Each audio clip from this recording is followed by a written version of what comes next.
ค่ะคุณผู้ชมนะคะไปดูอีกหนึ่งความคืบหน้าความสัมพันธ์ระหว่างยูเครนกับสหรัฐอเมริกานะคะนับตั้งแต่สสของสหรัฐอเมริกาหรือว่าสภาคองเกรสผ่านเรื่องของร่างงบประมาณในการช่วยเหลือยูเครนและแม้ว่าก่อนหน้านี้เนี่ยผู้นำยูเครนกับผู้นำของสหรัฐอเมริกาเนี่ยอาจจะมีบางอย่างที่ทำให้หลายคนดูเหมือนว่าจะมีความตึงเครียดระหว่างความสัมพันธ์ของยูเครนแล้วก็สหรัฐอเมริกาแต่ว่าล่าสุดนี้นะคะผู้นำของยูเครนอย่างวลาดิเมียร์ เซเลนสกี้เนี่ยออกในพูดถึงเรื่องของประเด็นปัญหาการหารือกับรัฐบาลของสหรัฐอเมริกาไม่ว่าจะเป็นการจัดทำข้อตกลงความร่วมมือด้านความมั่นคงระดับทวิภาคีรวมไปถึงการหารือขั้นสุดท้ายเพื่อนำไปสู่การที่สหรัฐอเมริกานั้นต้องมีการมอบความสนับสนุนเรื่องของขีปนาวุธระยะไกลให้กับทางด้านของยูเครนคือก่อนหน้านี้เนี่ยยูเครนมีการลงนามในข้อตกลงด้านความมั่นคงกับสมาชิกหลายประเทศของนาโต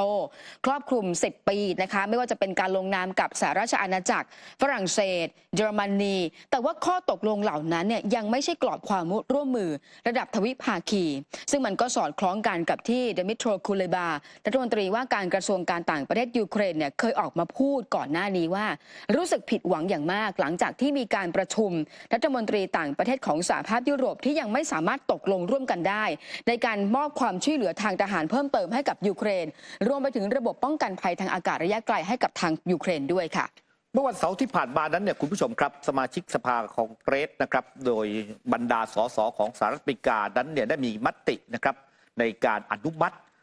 เรื่องของการผ่านงบประมาณเพื่อช่วยเหลือไม่ว่าอิสราเอลไม่ว่าจะเป็นไต้หวันรวมถึงทางด้านยูเครนนะครับสำหรับของยูเครนนั้นเนี่ยก็คือจำนวน 60,000 กับอีก$800 ล้านสหรัฐคุณผู้ชมทีนี้เนี่ยเมื่อผ่าน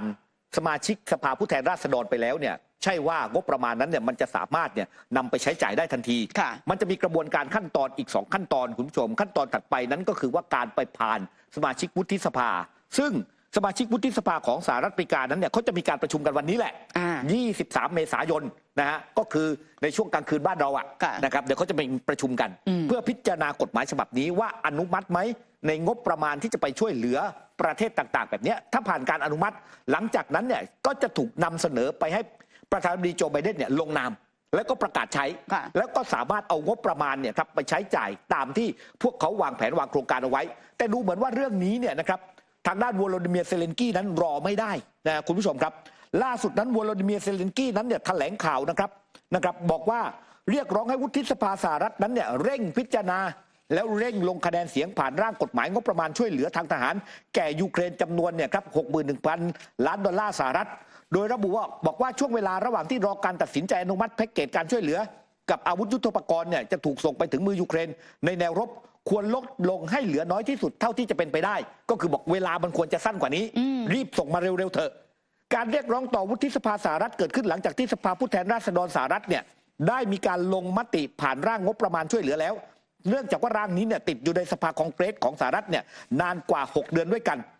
อย่างไรก็ตามร่างกฎหมายงบประมาณช่วยเหลือทางทหารยูเครนนั้นยังไม่มีผลบังคับใช้นะครับอย่างที่ผมบอกว่าวุฒิสภาสหรัฐนั้นจะเปิดสมัยประชุมหลังการหยุดพักในวันอังคารที่23 เมษายนก็คือวันนี้นะครับก่อนที่จะส่งร่างไปยังทำเนียบขาวเพื่อให้ประธานาธิบดีโจไบเดนนั้นอนุมัตินะครับแต่ว่ากระบวนการทางการเมืองนั้นยังไม่เสร็จสิ้นจึงทำให้ประธานาธิบดีวโลดิเมียร์ เซเลนสกี้นั้นเนี่ยออกมาเรียกร้องให้สมาชิกวุฒิสภานั้นเนี่ยเร่งอนุมัติการช่วยเหลือเพื่อให้อาวุธต่างๆนั้นถูกส่งไปแนวรบเนี่ยอย่างรวดเร็วนะครับในส่วนของความต้องการที่ยูเครนนั้นต้องการจากสหรัฐอเมริกานะครับคุณผู้ชมครับนอกเหนือจากกระสุนปืนใหญ่แล้ววโลดิเมียร์ เซเลนสกี้นั้นก็ให้สัมภาษณ์กับทางด้านผู้สื่อข่าวเนี่ยครับว่าเขาต้องการระบบป้องกันภัยทางอากาศศักยภาพสูงเช่นแพทริออตที่บริษัทสหรัฐนั้นเป็นผู้ผลิตและก็ขีปนาวุธพิสัยไกลเช่นขีปนาวุธทางยุทธวิธีของกองทัพบกหรือว่าแอคแท็กซิมเนี่ยนะครับซึ่งเป็นขีปนาวุธที่มีพิสัยทำการได้ไกลสุดถึง300 กิโลเมตรเนื่องจากว่าต้องการใช้ปกป้องทหารในแนวรบซึ่งเสียเปรียบกองทัพรัสเซียที่สามารถครองความเหนือกว่าทางด้านน่านฟ้าและเพื่อป้องกันการโจมตีทางอากาศจากรัสเซียที่มุ่งโจมตีใส่เมืองตัวต่างๆทั่วทั้งยูเครนส่วนแพ็กเกจการช่วยเหลือทางทหารระลอกแรกที่สหรัฐนั้นจะจัดให้กับยูเครนเนี่ยคุณผู้ชมครับถูกคาดกันว่าน่าจะเป็นกระสุนปืนใหญ่ขนาด155 มิลลิเมตรที่ยูเครนต้องการอย่างมากและอาวุธป้องกันภัยทางอากาศอย่างเช่นขีปนาวุธในการใช้ยิงสกัดการโจมตีทางอากาศนะครับซึ่งเจ้าหน้าที่กระทรวงกลาโหมของสหรัฐนั้นเนี่ยก็ออกมาส่งสัญญาณนะครับว่าทางเพนตากอนนั้นได้เตรียมจัดอาวุธที่จะส่งให้กับยูเครนในระลอกเอาไว้แล้วมีอาวุธบางส่วนที่จัดเก็บอยู่ในคลังอาวุธในภาคพื้นยุโรปที่สามารถจัดส่งถึงทหารยูเครนในแนวรบได้ภายในเวลาไม่กี่วัน หลังจากที่ประธานาธิบดีโจไบเดนนั้นลงนามในร่างงบประมาณดังกล่าวแล้วนะฮะแต่ว่าทางด้านของรัสเซียเนี่ยอย่างโฆษกทำเนียบของรัสเซียเนี่ยเดมิตรีเปสกอฟเขาก็มองว่าเงินแล้วก็อาวุธจากชาติตะวันตกนะไม่ทำให้เรื่องของการสู้รบนั้นเปลี่ยนแปลงไปแต่ว่าจะเป็นชาวยูเครนนี่แหละที่บาดเจ็บล้มตายมากขึ้นรวมไปถึงจะพ่ายแพ้หนักกว่าเดิมแต่ที่สุดแล้วผู้ที่ได้ประโยชน์ตัวจริงก็คืออุตสาหกรรมอาวุธของชาวอเมริกัน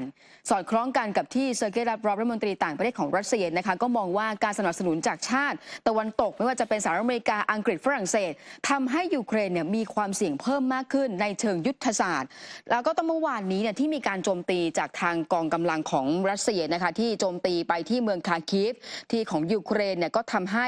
หลายคนเนี่ยมีการคาดการณ์แบบนี้โดยเฉพาะเจ้าหน้าที่ยูเครนเนี่ยเขามองว่าหลังจากนี้ไปเนี่ยรัสเซียจะมีการยึดพื้นที่มากที่สุดรวมไปถึงในเมืองคาร์คิฟนะคะแล้วก็มองว่าอีกไม่กี่สัปดาห์ข้างหน้าเรื่องราวเหล่านี้มันกำลังจะเกิดขึ้นขณะที่คีโลบูนดอฟหัวหน้าหน่วยข่าวกรองของกองทัพยูเครนก่อนหน้านี้เนี่ยเคยให้สัมภาษณ์แล้วก็มีการคาดการณ์ด้วยว่าแนวรบด้านตะวันออกของยูเครนจะกลายเป็นสถานการณ์ที่ยากลำบากมากตั้งแต่เดือนพฤษภาคมเป็นต้นไปหลังจากที่กองกำลังยูเครนเนี่ยพยายามต้านทานกองกำลังรัสเซียมาหลายเดือนและวันนี้สภาพที่เกิดขึ้นก็คือเสียเปรียบทั้งกำลังพลรวมไปถึงอาวุธและก็คาดการณ์ว่าฝ่ายรัสเซียนั้นจะเริ่มรุกแล้วก็เริ่มเข้ามาเนี่ยโจมตีหนักมากขึ้นด้วยค่ะครับคุณผู้ชมครับจากเรื่องราวความขัดแย้งระหว่างรัสเซียกับยูเครนนะครับมาดูเรื่องราวที่กำลังเกิดขึ้นใกล้กับบ้านเรานั่นก็คือการซ้อมรบนะครับที่มีชื่อว่าบาลิกาตันนะครับหรือถ้าเป็นภาษาไทยก็แปลว่าเคียงบ่าเคียงไหล่นะฮะมีการรายงานข่าวนะครับว่าวันนี้เนี่ยทางด้านในส่วนของสหรัฐอเมริกากับฟิลิปปินส์นั้นเนี่ยได้มีการทำการเปิดฉากซ้อมรบร่วมประจำปีที่เรียกกันว่าบาลิกาตันหรือว่าเคียงบ่าเคียงไหล่ซึ่งอยู่ในพื้นที่ทางตอนเหนือและทางตะวันตกของฟิลิปปินส์ใกล้กับจุดเสี่ยงเกิดความรุนแรงในพื้นที่ทะเลจีนใต้แล้วก็ไต้หวันนะครับซึ่งทางด้านในส่วนของพลเรือโทวิลเลียมเจอร์นี่ผู้บัญชาการกองกำลังนาวิกโยธินสหรัฐภาคพื้นแปซิฟิกก็กล่าวในพิธีเปิดนั้นบอกว่าเราจะแสดงให้ชาวฟิลิปปินส์และชาวโลกได้เห็นว่าพวกเราพัฒนามากขึ้นและพวกเราจะไม่หยุดทำเช่นนั้นเมื่อเราดีขึ้นฟิลิปปินส์ก็จะต้องแกร่งขึ้นปลอดภัยขึ้นและมั่นคงยิ่งขึ้นสำหรับรัฐบาลสหรัฐและรัฐบาลฟิลิปปินส์นั้นเป็นพันธมิตรตามสนธิสัญญาและทั้งสองประเทศนั้นกระชับความร่วมมือด้านกลาโหมลึกซึ้งยิ่งขึ้นนับตั้งแต่ประธานาธิบดีเฟอร์ดินานด์ มาโกส จูเนียร์เข้ารับตำแหน่งเป็นผู้นำฟิลิปปินส์เมื่อปี 2565 แม้ฟิลิปปินส์นั้นไม่มีขีดความสามารถทางทหารในระดับสูงแต่การอยู่ใกล้กับทะเลจีนใต้และไต้หวันทำให้ประเทศแห่งนี้เป็นพันธมิตรสำคัญของสหรัฐโดยปริยายในกรณีเกิดความขัดแย้งกับจีนวัตถุประสงค์ของการมีกองกำลังติดอาวุธคือการเตรียมพร้อมสำหรับการทำสงครามนี่คือสิ่งที่ทางด้านพันเอกไมเคิลโลจิโกของฟิลิปปินส์นั้นเนี่ยให้ข้อมูลกับผู้สื่อข่าวทั้งนี้การซ้อมรบร่วมดังกล่าวนั้นเนี่ยจะดำเนินการไปจนถึงวันที่ 10 พฤษภาคมนี้โดยมีทหารของสหรัฐอเมริกานั้น 11,000 นายและทหารฟิลิปปินส์อีกประมาณ 5,000 นายนอกจากนั้นยังมีทหารของออสเตรเลียและก็ฝรั่งเศสขณะที่มีกำลังพลของอีก 14 ประเทศในเอเชียและยุโรปจะเข้าร่วมการฝึกซ้อมในฐานะผู้สังเกตการณ์ด้วยเช่นเดียวกันครับคุณผู้ชมไปดูอีกหนึ่งความเคลื่อนไหวนะคะของเกาหลีเหนือนับตั้งแต่ที่สำนักงานขีปนาวุธแห่งชาติเกาหลีเหนือมีการออกมาประกาศนะคะว่าประสบความสำเร็จในการทดสอบหัวรบขนาดใหญ่ที่ได้รับการออกแบบสำหรับการติดตั้งขีปนาวุธนำวิถีฮาวาซาน1หรือว่า RA3 ล่าสุดนี้นะคะสำนักงานคณะเสนาธิการทหารร่วมเกาหลีใต้มีการรายงานเพิ่มเติมว่าเกาหลีเหนือยิงขีปนาวุธนำวิถีพิสัยใกล้อย่างน้อยลูกหนึ่งลงสู่ทะเลตะวันออกเมื่อช่วงบ่ายของวันจันทร์ตามเวลาท้องถิ่นนะคะถึงแม้ว่าทางการของเกาหลีเหนือย้ำชัดมาตลอดว่าการทดสอบขีปนาวุธต่างๆนั้นไม่ได้ส่งผลกระทบต่อความมั่นคงของประเทศเพื่อนบ้านแต่อย่างใดค่ะมาร่วมสนับสนุนท็อปนิวส์นำเสนอความจริงได้แล้ววันนี้เพียงกดปุ่ม Super Thanks แล้วเลือกจำนวนเงินตามที่ต้องการได้เลยครับขอบคุณครับ